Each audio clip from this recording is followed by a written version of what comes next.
I have filed for divorce, and I'll be taking the house and car as part of the asset division. It's going to be tough for you. I mean, who knows how much longer you'll even live." Jake laughed, as if he had accomplished something great. Unbelievable.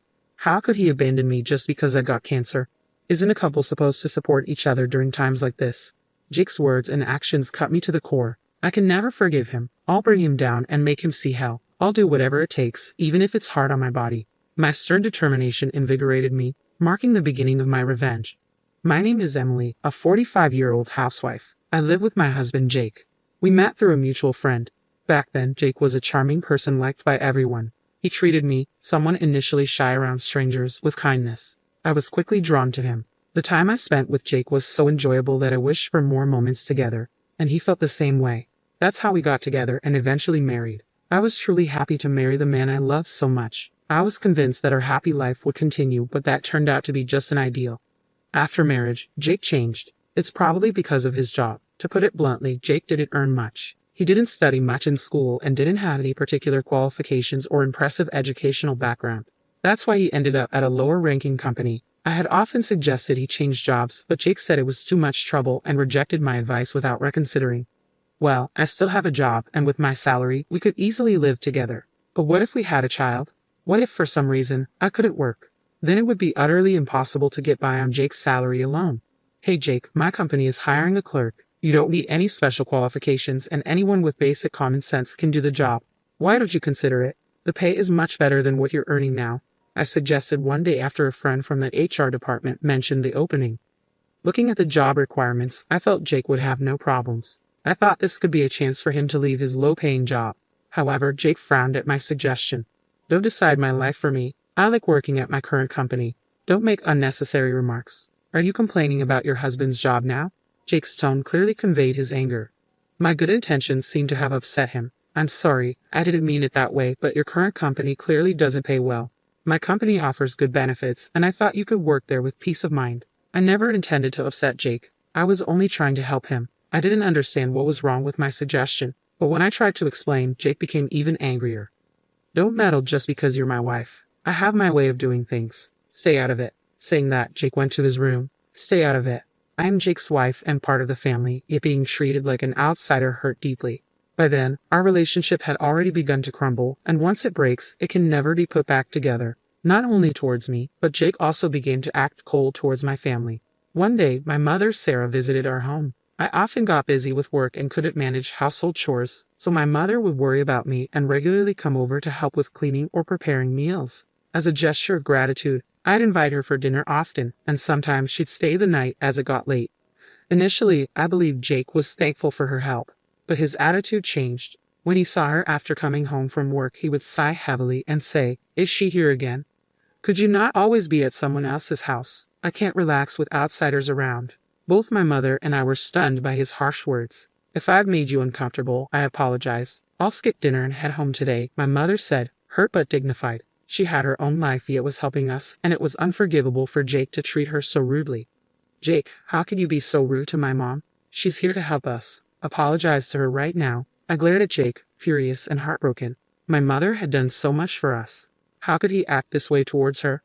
Apologize? Why? I just said what I felt. I can't relax with strangers in the house. I work hard every day and am exhausted, yet I have to come home and please others. It's mentally draining. Or do you want me to have a mental breakdown? Aren't you the one being rude to the breadwinner of this family? Jake's words made me look down at my feet. I didn't think I was being unreasonable. To me, Jake was the one who was. Despite this, I had no idea what to say to make him understand. "It's okay, don't worry about it. If you two are fine, that's all that matters to me," Sarah said, trying to cheer me up. In the end, that day, Sarah didn't join us for dinner. We ate the meal she prepared, feeling guilty. How can I get along with Jake every day? I pondered on this, but things never seemed to work out, wearing me down mentally. During such times, more misfortune struck. I suddenly fainted at work. My colleagues immediately called for emergency assistance, and I was taken to a major city hospital. After undergoing a full day of tests, I had to be admitted for further examinations. I informed Jake, but received no response from him. The test results revealed that I had cancer. Fortunately, it was detected early, and there's a high chance of full recovery with treatment. However, cancer treatment can be exhausting. Many people experience ill effects due to chemotherapy, and it could be a long battle with the disease. But I'm not done with my life yet. I decided to go through the treatment and continue my fight against the disease. I informed Jake about my cancer diagnosis and my hospitalization for treatment, but he didn't respond at all. This made me sad, but I couldn't afford to dwell on it. I had to encourage myself and face the treatment. As expected, the treatment was a series of hardships. Soon, I couldn't bear the side effects and was bedridden. Then one day, Jake came to my hospital room. This was the first time he had visited since my cancer diagnosis. "How are you feeling?" "Terrible. It might have been easier if you had come earlier." I was infuriated by every word and action of Jake. Why didn't he visit me sooner? Didn't he realize how vulnerable I felt? The happiness of seeing him was overshadowed by the sadness of his previous actions. However, what Jake said next was even more hurtful. "I've filed for divorce. I'm taking the house and the car. It'll be tough for you, but hang in there. Anyway, who knows how long you'll live." A divorce? Weren't we a married couple? Isn't marriage about supporting each other during tough times? His words made my head spin. Those words were enough to cool the love I had for Jake. I don't need Jake anymore. I can lead my own life. He underestimated me, but I'll make him regret it. I'll bring him down and show him how. With that goal, I decided to take action. "Understood. I'm sorry for all the trouble I've caused. You can do as you please with the divorce, the house, and the car. Thank you for everything." As I said that, Jake looked surprised but laughed happily. "I'm glad you understand. I was wondering what to do if you threw a tantrum here. Anyway, take care. Don't bother inviting me to your funeral." Saying that, Jake left the room. Once he was gone, I couldn't hold back my grin any longer. Jake had fallen right into my trap. From now on, Jake will be the one to see how, not me. I went to the public phone and called a certain individual from my company. "Hello? I have a favor to ask," I said, conveying my request. The person was initially surprised but soon responded, "Understood. All the arrangements have been made. All that's left is to wait for things to start moving. Until then, I would be living my life fighting the illness and waiting for the right time." I wondered what kind of face Jake would show. Overwhelmed with excitement, the hardships of fighting my illness were forgotten, and that day, I faced the treatment with even more determination than before. The major shift happened 3 days later. After the treatment ended and I returned to my hospital room, I found 200 missed calls, all from Jake. I immediately went to the public phone and called him. "Hello," he answered with an urgent tone. "Help me. Please forgive me. I can't go on like this." Jake sounded on the verge of madness. Surely, things had gone as I expected. In my best comforting voice, I asked, "Calm down, Jake. What happened?"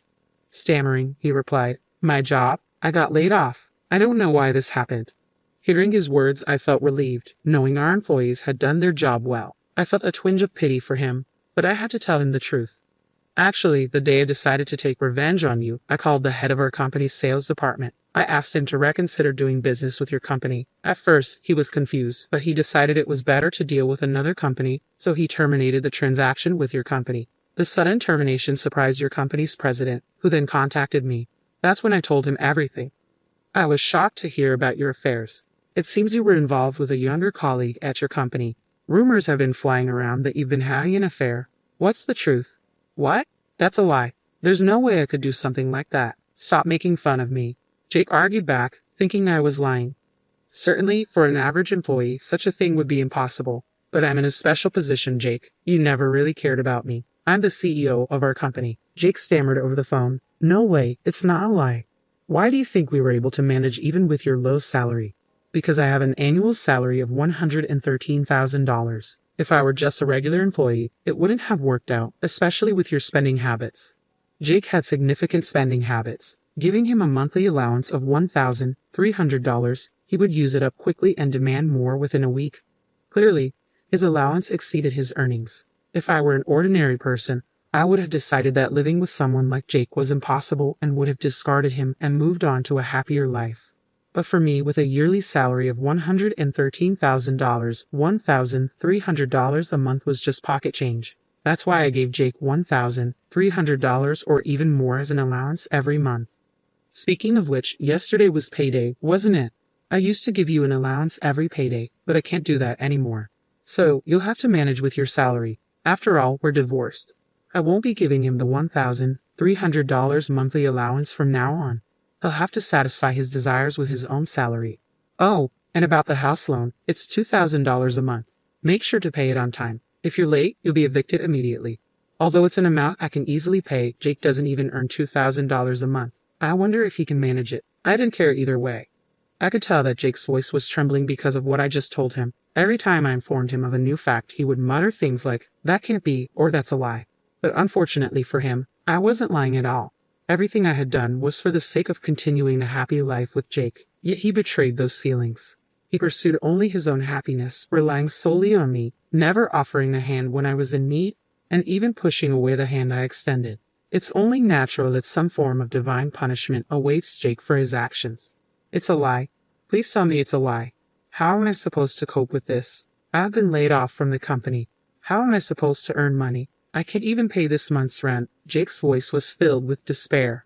He probably won't be able to overcome the obstacles in front of him. If I were in Jake's shoes, I might lose all hope for the future. It's sad, but all of this is a result of Jake's own actions. If he hadn't taken me for granted, if he had shown even the bare minimum of respect towards me, this future would not have arrived. You could say he brought this upon himself. This is all a result of your actions. If you had treated me and my family with care, it wouldn't have come to this. It's your own doing. At my words, Jake didn't react. Perhaps he was so worn out that he couldn't say anything. Imagining him in that state, I felt a sense of grim satisfaction. I couldn't help but smirk. Is that all you had to say? If so, I'll hang up now. Wait, can we start over? I know it's convenient for me to say this now, but I've realized that I can't live without you. Jake pleaded. Start over? That will never happen. No matter what, I would never consider being with you as a couple again. After all, you've betrayed my feelings multiple times and then abandoned me. How can you expect me to believe in the possibility of us being together again? While I was lost for words at his audacity, Jake continued speaking. I apologize for all the terrible things I did. I'm sorry for not visiting you even when you had cancer. From now on, I'll visit you every day, and when you recover, maybe we can go on a trip. I want to make an effort to make you happy. The effort to make me happy. Those words sounded familiar. Jake used those words when he proposed. I want to make an effort to make you happy. Please marry me. I remembered agreeing instantly, thinking those words were beautiful. I was so naive back then. I was only considering the happiness in front of me and didn't understand the struggles that lay ahead. If I had been more observant, I might have noticed his hidden spending habits. If that were the case, I probably wouldn't have married Jake. Emily, I love you. I can't live without you. Please, I could barely hear Jake's voice. However, having known his true colors, I knew this was just an act. Please stop pretending. No matter how you plead with me, my decision won't change. I will never go back to you. I clearly conveyed that I had no intention of reconciling with him, yet Jake persisted. Please don't say such sad things. I need you, Emily. Please come back. Stay with me. On the other side of the call, Jake desperately pleaded. The old me might have been swayed by his words and considered reconciling with him. However, I had made up my mind to cut ties with Jake deep down. It's over, Jake. Goodbye. I truly believe that I can't continue life with Jake. No matter how much he clung to me or insisted he wanted to be with me, I no longer felt the need to support him as I once did. It's pointless, I said. No matter what you say, I won't be fooled anymore. Plus, you have a mistress, right? Why not enjoy your life with her? Indeed, Jake had someone else. I heard this from the president of Jake's company, so it was probably true. Even though he had someone else, the idea that he couldn't be without me was contradictory. I'm sure that while Jake said he couldn't be without me, he was probably saying the same thing to the other woman. Jake is that kind of man. He'd throw away his pride and suck up to someone stronger than him to secure a place for himself, all to protect himself. Sorry, but no matter what you say, there's no going back. Take care of your affairs from now on. Don't contact me. If something comes up, contact my lawyer. Take care. As I said this, Jake shouted once more, Wait, please reconsider. I can't go on without you, Emily. Please don't abandon me. I have no one else to rely on. Jake's words were probably heartfelt. If I hung up the phone now and blocked his number, he'd be left with no one to rely on, forced to fend for himself. He'd have to curb his spending habits and pay rent. He had lost his job, so he would need to find a new one. But the jobs available to Jake now were very limited. It was unclear if he could even get reemployed. If I abandoned Jake now, he'd be headed straight for hell, and that was exactly what I wanted. I don't care about you. Goodbye, I said and hung up the phone. I immediately blocked Jake's number and asked the nurse not to let him visit me. It now became difficult for Jake to contact me. I had done so much for Jake for so long. Finally, I was free from his grasp. Later, according to my lawyer, Jake kept trying to meet me, but since I told my lawyer I didn't want to see him, my whereabouts were kept secret. On my lawyer's advice, I decided to file a lawsuit against Jake regarding his affair. Initially, I didn't intend to, but it was better to get what I could. Of course, I knew neither Jake nor his mistress had the means to pay for the compensation. In fact, Jake had debts from unspeakable places. Now, Jake is working unspeakable jobs to pay back those debts, which have swelled with interest. As for the other woman, she ran away to avoid paying compensation. However, her parents were furious when they found out, and now she's working like a slave at home. As for me, after a long battle with illness, I am now cancer-free. To everyone's surprise, I recovered quickly and am now back at work. I personally thank the head of the sales department who helped me. Since then, I've received several marriage proposals upon hearing I'm single, but having been hurt in marriage before, I want to stay single for a while.